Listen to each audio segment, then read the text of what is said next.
Welcome to a new edition of the Neon Jazz interview series with Chinese-American poet, vocalist, and lyricist Moy Eng.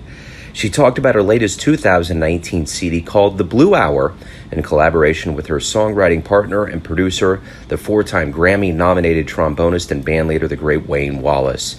She is a first-generation Chinese-American born in New Jersey. She got her MA in Arts Administration from New York University, then launched into her professional career. That includes grant writing, poetry, singing, and so much more. She's got great stories, so please get to know her and dig it. Kansas City, great place. Lucky you. So you spent some time here? Yeah, once upon a time, a long time ago, when I was working for Alvin Ailey. Alvin Ailey just started, this is some years ago, Kansas City Friends of Alvin Ailey. And I was, so I was coming out to Kansas City periodically during my time there as their director of development. So yes. Oh, great very cool. place. So you got good memories there. Oh, absolutely. Nice. And not just barbecue, though that's fantastic. Right. Yeah, you know, the funny thing about Kansas City is when I talk to people that have been around and they finally come back, they're always like, there's just so much to offer here. And I don't know that if people don't understand, especially with you saying Alvin Ailey, Kansas City really is a cauldron for the arts. There's a lot going on. We got the Performing Arts Center. We have a lot of visual arts. There's a lot going on, you know. So yeah, and I hear you just opened up a new center as well. Yes. With two Chinese two Chinese contemporary artists. Am I remembering this correctly? Yes. Yes. Cool. Yeah. So we're we get around quite a bit. But hey, thanks for taking a minute out today to talk with Neon Jazz. I'm looking forward to it. Thank you for your interest. What I want to start off with here is your latest CD, The Blue Hour. Talk to me about this project and what you were going for with it. The project is, though that's very sweet of you, it's the latest album for me and for Wayne Wallace, who's my co-writer. And I say this with enormous admiration and respect. My partner in crime, certainly in writing and music, is that it came about as a result of our writing. And this is a first album ever. And so that's first and foremost. Secondly, that the writing, we had been writing for about 10 years, almost a decade. And a couple of years ago, we were looking at each other and I had been performing some of the songs already and receiving some positive feedback. And we started discussing what should we do with our songs. And this is the result of it. Right on. So let's get into working with someone that's a Grammy-nominated trombonist band leader like Wayne Wallace. That has to have been a joyous experience. I think you just answered your own question. Oh, maybe I did. Well, thank you for the lead-in, and the answer is yes. It's joyous. It is humbling, and humbling in the sense that as a new songwriter, and I say new like a decade ago, to have somebody of his experience and his generosity of heart and his modesty, which I think you may have interviewed him in the past, if not recent past, because of his most recent CD, Rhythm of Invention, that for the two of us, the writing comes organically and almost effortlessly. I don't quite understand why, but it's really fantastic, and it's fantastic to be able to work for him. And I'll go back to your original adjective. It is a joyful experience. I guess that's the thing that probably befuddles a lot of people that aren't really artistically inclined, so to speak, is that when you think about these teams and duos of people like the Beatles, for instance, I think one of the things that made them so magical is that they probably couldn't put their finger on why those four got into a room and it worked so well. And I think that's the thing. When you create, your creative id can meld with somebody so well, and that's just the way it is. And maybe it's good you don't question it or dice it up into some scientific formula, because maybe that will ruin it. Well, one is there is a mystery to that kind of spark, number one, the creative spark. And secondly, there is a mystery to I don't understand it, and I don't feel the enormous need to deconstruct it, to have to deeply understand it, because it's been actually working. There is a call and response to our work. We trust each other, and that trust is built over time, and that we're both, how shall I put it? There probably is a more eloquent way of doing so. We're both game to jump into the fray of whatever has inspired us, whether it's a melody that Wayne has thought up and said, hey, I just came up with something really interesting. Can I play this for you? I think there's something there that you might like. And here's what I'm thinking about. And sometimes that's where we began. And for the Blue Hour, it began from my poetry. I would send him 8 to 12 pieces, usually by email. I have never told him, these are the 4 pieces out of the 8 to 12 that I really want you to do something, and here are the reasons why. I've simply sent it out and have made judgments based on visual imagery or some sort of strong feeling or sense or sentiment that's in there that I think might carry over into a song, and I've simply sent it. And it's a call, that begins the call and response between us. And he chooses, we get in the studio, and we work side by side. So you were born in New Jersey, but talk to me a little bit about your background and, how you... Yeah. How did everything kind of start for you artistically, and just your childhood and your background? That's a lot. So I hope you'll remind me by questions and help guide the conversation. Is that okay? Sure. First generation Chinese American, first generation to be born here. My grandparents came over here from China, not unlike a number of immigrants. This is just one story amidst millions. They came here for a better life. And I grew up in a Chinese laundry during the 60s and 70s at the height of the civil rights movement and the beginning of the feminist movement. So for me, as a young girl growing up in the heat of all the turmoil and the movement that we're living the benefits of at this time, it was all unfolding in front of me. And then musically, I've never not sung and never not had music or books around me. That's a potent combination, and that's one that has lived with me and gotten under my skin. And I'll make the connection further because that was a little circuitous. For me, growing up traditionally, very protected and very loved in a traditional Chinese family, that it also was that I was cared for and protected because it was also a very difficult time where racism and the expressions of racism were alive and well and very much okay, as it isn't so much so now.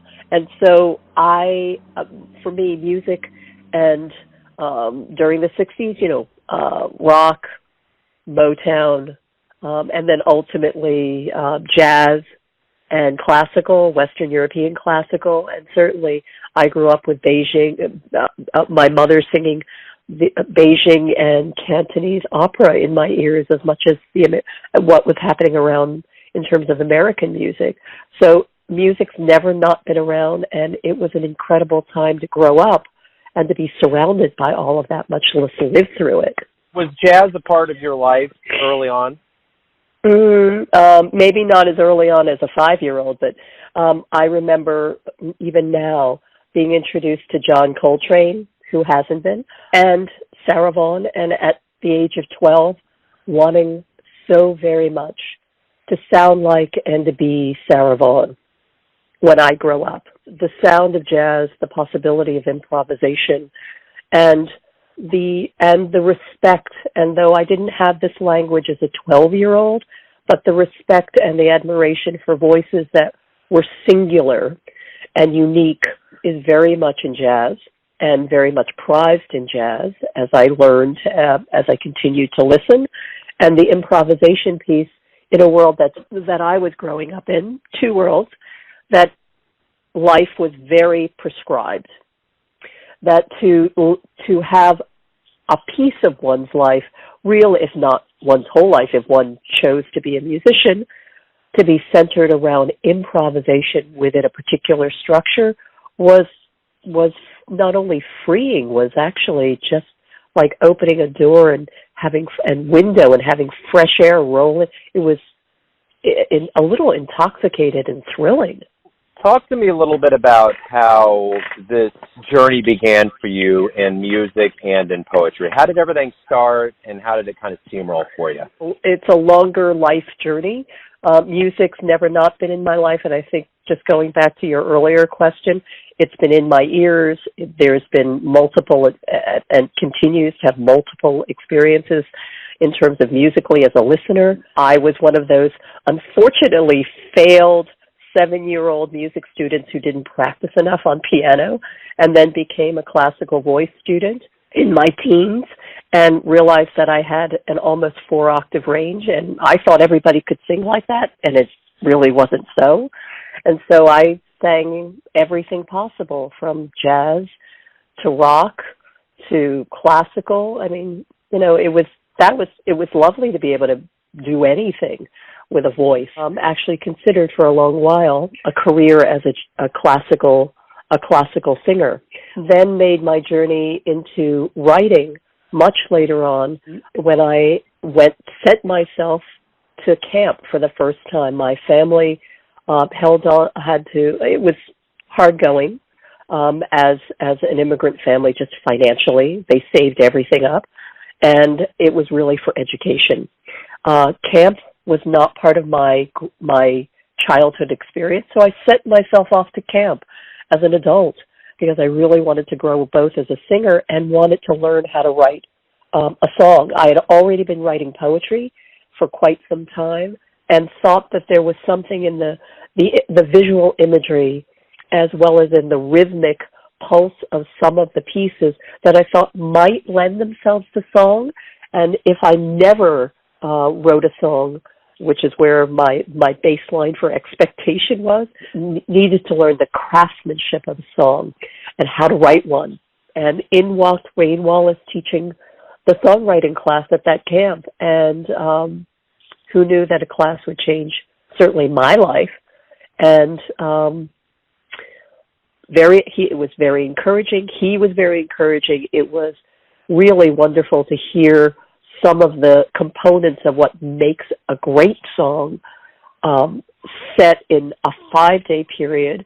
During that period, as I mentioned, he was encouraging. And what happened was that so much so that about a year after I finished the class, finished camp, I gave him a call a year later because I'd written 100 pieces.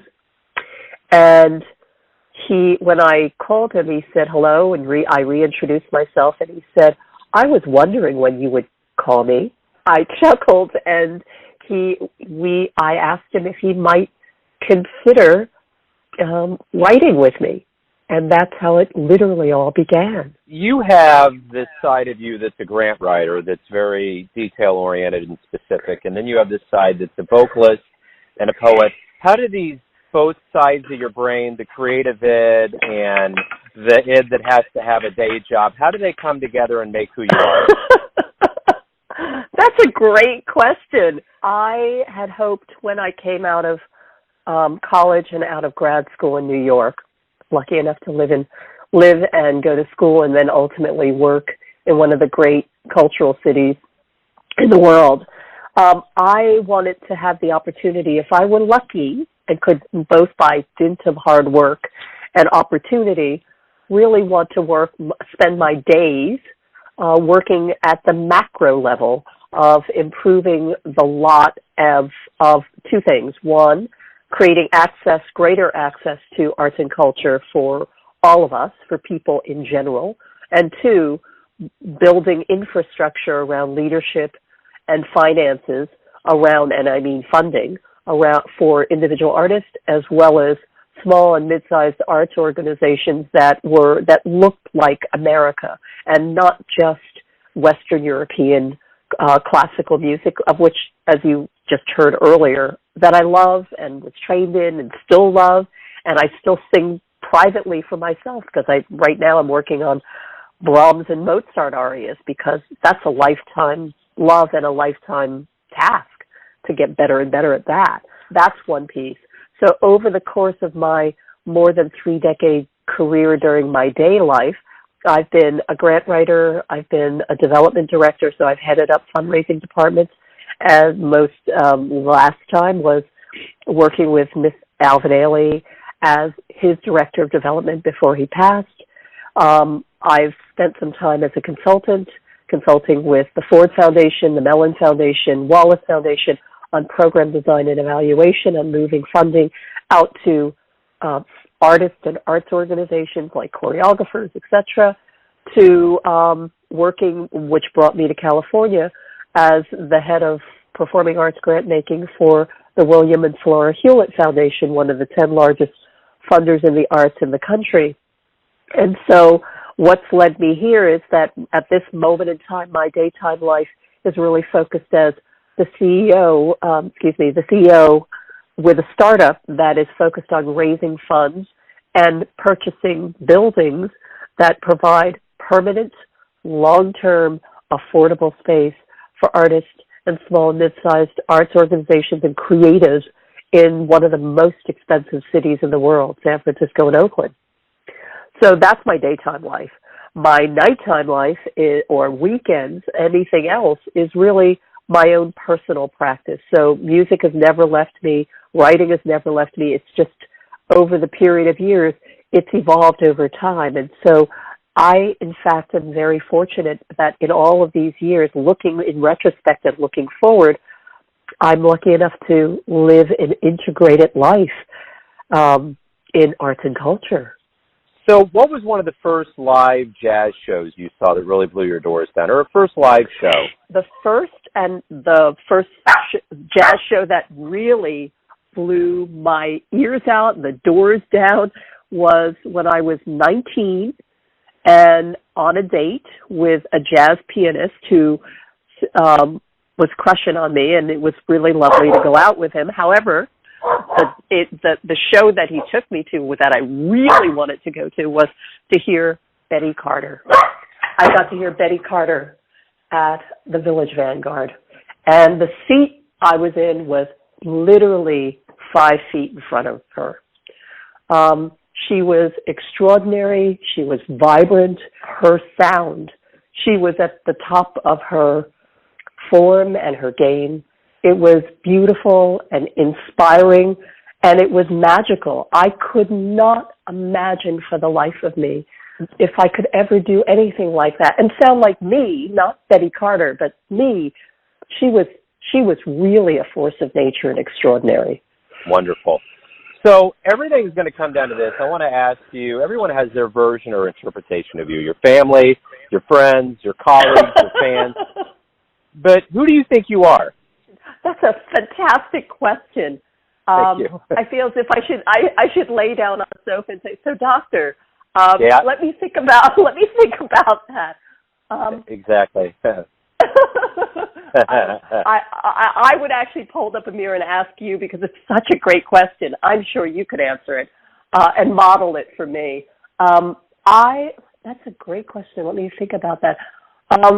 I've had some moments to think about that, and in part because I think with most of us, and I say human beings as a whole, that at key moments in our lives where it's either some enormous life event happens, there is a moment that gives you pause to reflect on what has been before and what may be in front of us. And most recently, I have to say, unfortunately, this was a sad event. I lost my husband 8 years ago, and it was sudden, and I had to take a deep breath because we had 2 little girls, and they aren't little anymore. They were teenagers. They weren't little then, but they were young, and we were all tender, and that was a moment to think, to really reflect on what was not only important and essential, but who I was as a person, because I had been and have now and are now a mother. I'm a parent. I'm a singer. I'm a writer. I'm a daughter. I'm a longtime cultural worker. And at the end of the day, inside all of those external manifestations, I hope I am seen, and I view myself as somebody who is smart, thoughtful, compassionate, deeply intuitive, and somebody who listens to the world as deeply as possible. And sometimes it comes out in art. Beautiful. That's a great answer. You can hop off the couch and see the receptionist. And thank you, and hopefully, and thank you so much, Doctor, for doing this house visit virtually in Silicon Absolutely. Valley of all places. Yeah, and you thought it was just going to be an interview. You're funny. So, hey, Moy, thank you for taking a minute out. I appreciate you opening up about the album. Good luck with it, and good luck with everything. Hopefully we see you back here in Kansas City. That would be wonderful. I'd like that. Thank you so much for having me. Thanks for listening and tuning in to another Neon Jazz interview, where we give you a bit of insight into the finest players, singers, and poets in China, New York, Kansas City, San Francisco, and spots all over the world, giving fans all that jazz. And thanks to Moy for her time, cool, and stories. If you want to hear more interviews, go to Famous Interviews with Joe Domino on the iTunes Store. Visit neonjazz at youtube.com. And for everything Neon Jazz all the time, go to the neonjazz.blogspot.com. Until next time, enjoy the jazz, my friends.